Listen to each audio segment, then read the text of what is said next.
Cuando anticipamos los temas del día de hoy, ¿cómo se tratan los abusos en el campo de la justicia? Y la justicia local, la justicia mendocina. ¿Qué características especiales encierra el tratamiento del caso de abuso infantil con los casos de abuso entre adultos? Buscamos la palabra especializada de alguien y nos encontramos con María Eugenia Moyano, que es abogada, vicepresidenta de la Comisión de Género del Colegio de Abogados, además abogada del Cuerpo de Abogados ad hoc de los Tribunales de Familia de Mendoza, diplomada universitaria en Familia y Violencia Intrafamiliar y de Género. Me gustó presentarte, me permito el tuteo, con todos los títulos, María Eugenia, para que se sepa que sos una palabra más que especializada en este tema, ¿no? Bienvenida al programa, gracias. Gracias a todos por la invitación. Buen lunes. Para abrir el juego de la charla, ¿qué características tiene un caso cuando ya se lo rotula de caso de abuso, tanto en los infantes como en los adultos? Vamos a hablarlo desde cuando a nosotras nos llega como operadoras jurídicas. Bien. Un caso que, por supuesto, viene transmitido por algún adulto, Ajá. la mamá, el papá, como una inquietud, ellos no lo saben, por supuesto, rotular ni caratular, como una situación de sospecha cuando el niño está, no sé, en una visita con el progenitor no conviviente y transmite algo. Porque también hay situaciones en las que los niños son muy chiquitos y no transmiten, y ahí surgen otras cosas como los indicadores inespecíficos, que es, por ejemplo, problemas en el sueño, miedos, no querer seguir en las visitas con el otro progenitor. Esos serían inespecíficos porque, bueno, no es un abuso. Son situaciones que va viendo el otro progenitor, por ejemplo. Y que si llegara en esa situación a nosotras, o sea, si yo soy abogada y llega en esa situación, yo siempre esto considero que es interdisciplinario, cosas que no podemos abordar los abogados, entonces yo lo manejo personalmente, interdisciplinariamente. Si el niño no está haciendo tratamiento, va sí o sí a interconsulta a que yo pueda trabajar paralelamente con un psicólogo, con el que voy a tener que seguir trabajando, porque hay niños que también le cuesta poner en palabras eso, y si no lo tenemos en palabra y no hay un relato, porque también puede venir por otro lado el abuso cuando fue advertido en un hospital, en la escuela, pero eso sería otra situación. En este caso, cuando hay una separación y no hay más que indicadores inespecíficos, sí o sí tiene que ser interdisciplinario y yo trabajarlo con la psicóloga hasta que haya una palabra para irme a la justicia. Porque va a llegar un momento que la justicia, para hacer efectiva la aplicación de la ley penal y el procedimiento que lleva, el testimonio, tenemos un primer testimonio del padre o la madre que va a hacer la denuncia. Yo la acompaño, va a hacer la denuncia, por ejemplo, la mamá. Sí. No es que al ser representante del menor en este caso o de una persona con discapacidad, va a ir una persona, ¿no? A hacer la denuncia. Hay personas que están obligadas a denunciar también. O sea, hay un artículo específico que dice que tiene obligación de denunciar. Claro. Los efectores de salud, los de educación, Sí. los progenitores, Sí. el Sí, tutor sí. o guardador. Porque sea, también puede haber un tutor o guardador porque hay una situación de guarda o hay un niño en cuidados alternativos. Entonces, esas personas tienen obligación de denunciar, quiere decir que le cabe sanción penal si no lo hiciera, ¿no? ¿Los maestros, en el caso de los colegios, también tienen esa También, obligación? y a veces empieza la denuncia, o sea, el proceso de abuso empieza por una denuncia de la escuela o por el de un efector de salud, pero ahí habría un indicador específico, como más específico, por ejemplo, un efector de salud que cuando hace una revisación ve algo corporal. Correcto. Entonces O sea, ahí el indicador es específico, no inespecífico. Lo que O tenemos en la que escuela tener- un dibujo, ¿viste? O algo así. Excelente. Lo que tenemos que tener, María Eugenia, te sigo y es una prueba. O sea, la palabra, buscar la palabra del niño es muy importante. Esa Sí. sería una prueba, porque claro, yo denuncio, pero es sí, pero fundamental tengo que en comprobarlo, realidad. ¿no? Ujú. O sea, digo, puedo tener una pericia médica, puedo tener la palabra del niño.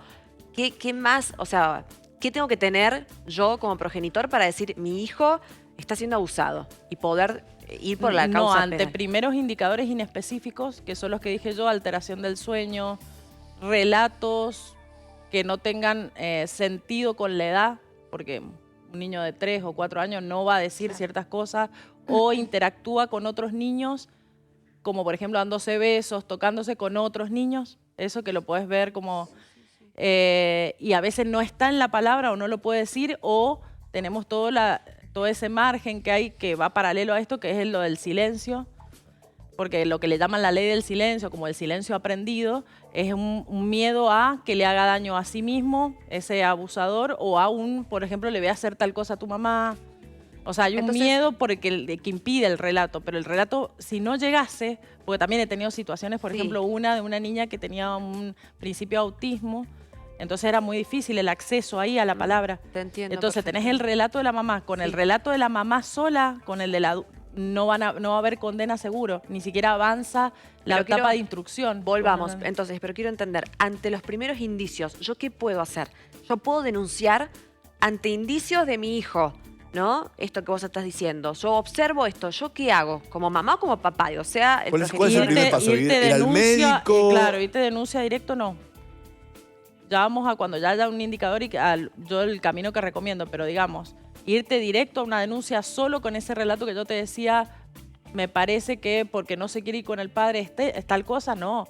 Un abordaje ahí interdisciplinario con una psicóloga o algo así, yo lo tomaría como primer paso, digamos. Y la revisación pediátrica, si ella lo hubiese visto algo físico, porque puede no tenerlo lo físico. Porque ya sabemos que el abuso no es solamente con acceso carnal, hay un montón de figuras con distinta pena, que puede ser un tocamiento, puede ser vía oral, entonces no me tengo que guiar, pero no tiene ninguna marca, no la llevo. O sea, hay un montón de clases de abuso, un tocamiento nada más. En cuanto a las edades, y las edades que está todo controvertido. ¿Qué pasa con la justicia y porque por ejemplo, digámoslo, en el caso de Jay Mamón, mucho se dijo 14, 16, no, pero para la justicia es diferente, tiene que ver. ¿Qué pasa con las edades y la justicia en cuanto a abusos? Sí, hay edades y hay diferencias en las edades en los mismos artículos, o sea, que eso no se ha dicho mucho. En el artículo 119 y 120, que son los del abuso, el abuso agravado y demás, ya haber una diferencia de edad, aparte de que sea menor, ¿no? Una diferencia grande de edad, hay asimetría de poder, ¿no es cierto? Ahí, digamos, ahí caerían los menos de 16, en el caso de él, que creo que era 14 o 16, y el código hace una diferencia de menos de 13, por ejemplo, menos de 16, o sea que no toma igual o con la misma pena a veces si fuese, no sé, de 11 o 12 años y uno de 17. ¿Cómo sería eso? A ver, porque habla de madurez y de una diferencia de poder y asimétrica. O sea que la pena difiere en cuanto a la edad, por ejemplo, no va a ser la misma pena si es un menor de 13 años. Es delito lo mismo, aclaro, porque capaz que se entendió que no era delito lo mismo, pero es distinta la situación de que vaya un chico de 17 con uno de 22 que vaya con uno de 11. La pena seguro va a ser diferente. Porque habla de madurez. El delito igual, pero la pena es distinta. Claro. O sea, la pena al juzgarlo, pero hay condena lo mismo. No, es delito. Menos de 18, o sea, para la justicia, menos de 18 es menor. De 18 para abajo, solo que difieren las edades. Esto que vos decías, menos de 13 es una cosa, menos de 16 es otra, y entre 17 y 18 las penas serían diferentes, más allá de que todo es delito. Y hay delito. agravantes específicas, por ejemplo, el parentesco, ¿sí? Que sea cometido por 2 o más personas con armas, hay agravantes. Claro. En el delito en sí, digamos, hay agravantes. Y el abuso simple y el agravado, que ya sabemos que el simple es un tocamiento y ya tiene condena, un tocamiento, como con acceso carnal. Ahora, haciendo hincapié ahí, Eugenia, usted que uno habla de abuso y siempre a veces te viene el acceso carnal. ¿Qué tipos de abuso hay para entender que hay abusos solapados que uno no entiende por ahí como abuso? Se me viene la imagen también del Dalai Lama y tratando de que el chico le dé un beso con la lengua. Digo, como cosas que van en contra de la voluntad de un menor. ¿Qué tenemos que tener en cuenta en este sentido cuando realmente hay abuso, por más que no sea con acceso carnal, que es, digamos, pero que sigue siendo abuso? No, igual es abuso. Por eso, ¿qué tipos de abuso?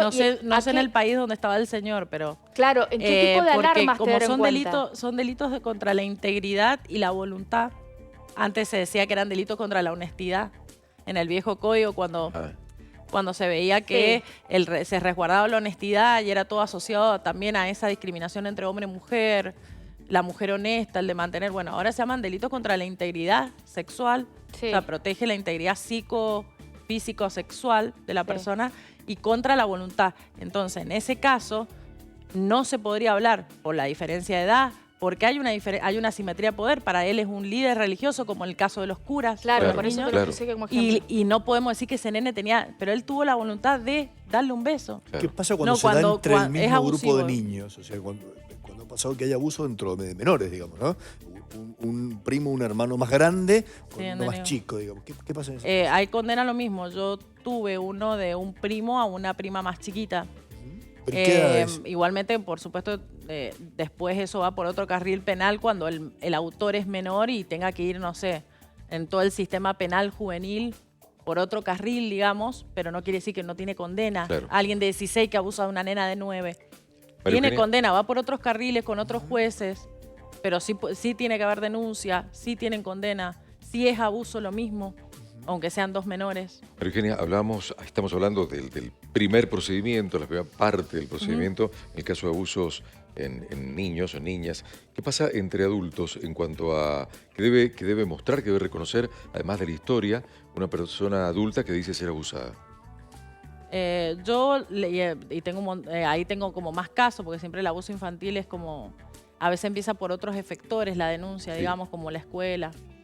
En el caso de las mujeres, y que también hay que aclarar que el abuso puede darse también, y hay un montón, en contexto de parejas, exparejas, en matrimonios hay condenas de abuso sexual. Porque justamente es eso, tiene que ver con el consentimiento y demás, y el consentimiento es para cada acto sexual, y acá incluyo, porque tuve un caso, que es durante todo el acto sexual. O sea, hay fallos que específicamente empezó con consentimiento, en un momento deja de haberlo y se sigue, y hay condenas en parejas. Entonces, porque hay que entenderlo así, el consentimiento como un consentimiento continuado y permanente. No sé, cuando a mí me lo preguntan los varones, pero si quiso y qué sé yo. Y hasta el final. O sea, claro, el consentimiento tiene que ser hasta el final, esto que vos decís. Si no- Es hasta el final, es re complejo, es compleja la prueba, y sobre todo, aunque se la trata de no revictimizar a la mujer, para mí el proceso actual revictimiza. Al hombre no se lo perita, se lo hace una sola pericia, que es la del 34, que es para ver si es imputable o inimputable, que es la que se le hace a todos los delincuentes, no sé, al que mata. Se le hace solo una simple pericia para ver si es imputable o inimputable.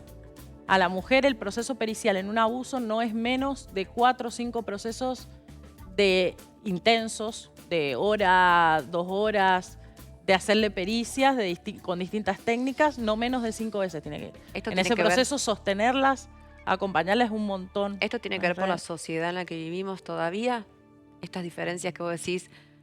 Va la credibilidad del relato, va en que la denuncia, incluso a las de los menores, porque tuvo un caso, el ataque permanente cuando es la mujer la que acompaña al niño, la mamá, el ataque permanente a ella, denuncia por venganza, denuncia la falsa denuncia, todo esto que circula también, que si contamos nada más que estadísticamente las denuncias, falsa denuncia, ¿qué número tenemos? O sea, yo acá me corro un poco de que, por supuesto, mi relato es feminista, tiene cierta orientación ideológica, pero no podemos decir que todas las denuncias son falsas, que no. Son mucho menores los casos. La mujer sí es juzgada y la mamá que acompaña también es juzgada, porque como está separada seguro que lo está denunciando por eso. Claro, por seguro. eso tengo que llegar a la cámara Gesell, que la cámara Gesell en los menores no es una pericia psicológica técnicamente. Es que el menor no le puede tomar el relato un auxiliar. No puede venir un empleado y tomarle el relato al menor. La cámara Gesell es el formato para denunciar. Es el formato que se le da para cuando un menor va a la justicia a denunciar. Tiene un psicólogo, un psiquiatra, se sienta con ellos, dibuja, le van preguntando, tratan de llegar a él. O sea, tiene ese formato, el de cámara Gesell. Los abogados y todos los efectores están detrás de una especie de vidrio, estamos virtual y vamos preguntando después. Y nada más está con ellos, está jugando, o sea, tiene ese formato. Pero a los niños les cuesta llegar mucho a ese formato, a los profesionales llegar a ellos para que relaten.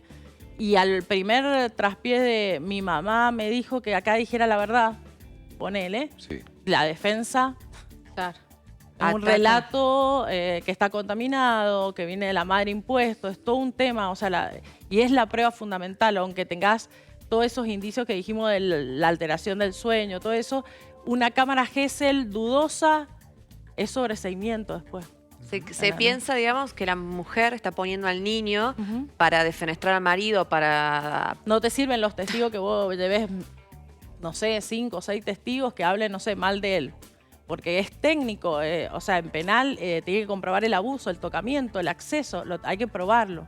Total. Y el registro físico a veces no está porque pasó un montón de tiempo, no tiene marcas que vos le veas. Con las prescripciones. Eso te iba a preguntar con las prescripciones. ¿Qué pasa en ese sentido?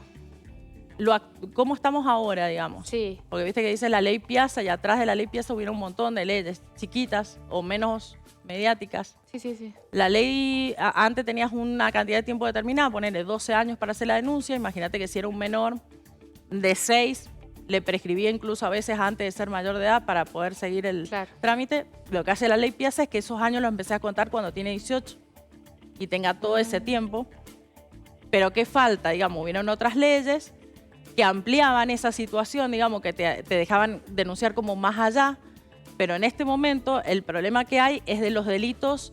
O sea, hay una ley que dice que tenés para denunciar desde la mayoría de edad, se suspende la prescripción y empieza a contar desde la mayoría de edad o hasta que la persona puede denunciar.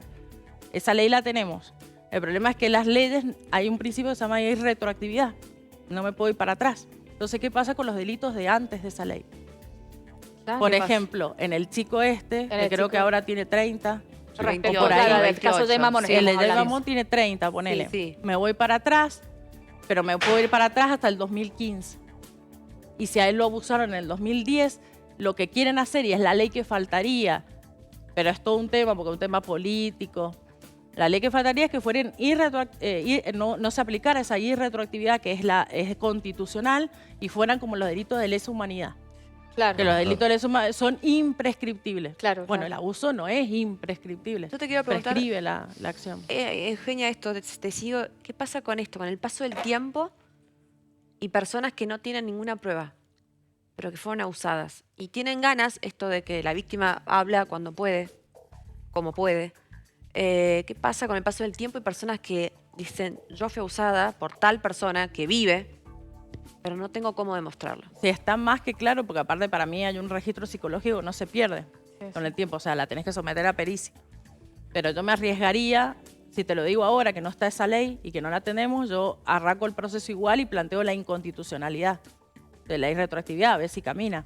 Porque los cambios pueden venir o por la legislatura o a veces vienen por los fallos. La jurisprudencia empieza a actuar, fallos que salen en tal sentido y después llega el cambio legislativo. El hecho de que los se hayan mediatizado también intentar. hace que por ahí la Corte tienda a humanizar un poco más los casos, ¿no? Claro, la Corte es a veces por donde entran las leyes. Hay tantos casos, en base a este caso saquemos la ley, porque la ley Lucio, por ejemplo, no tuvo que ver con esto, tuvo que ver con capacitar, es como la Micaela, con capacitar efectores en la temática. O sea, es una ley nada más de educativa o de capacitación. Para trabajadores del Estado, sí.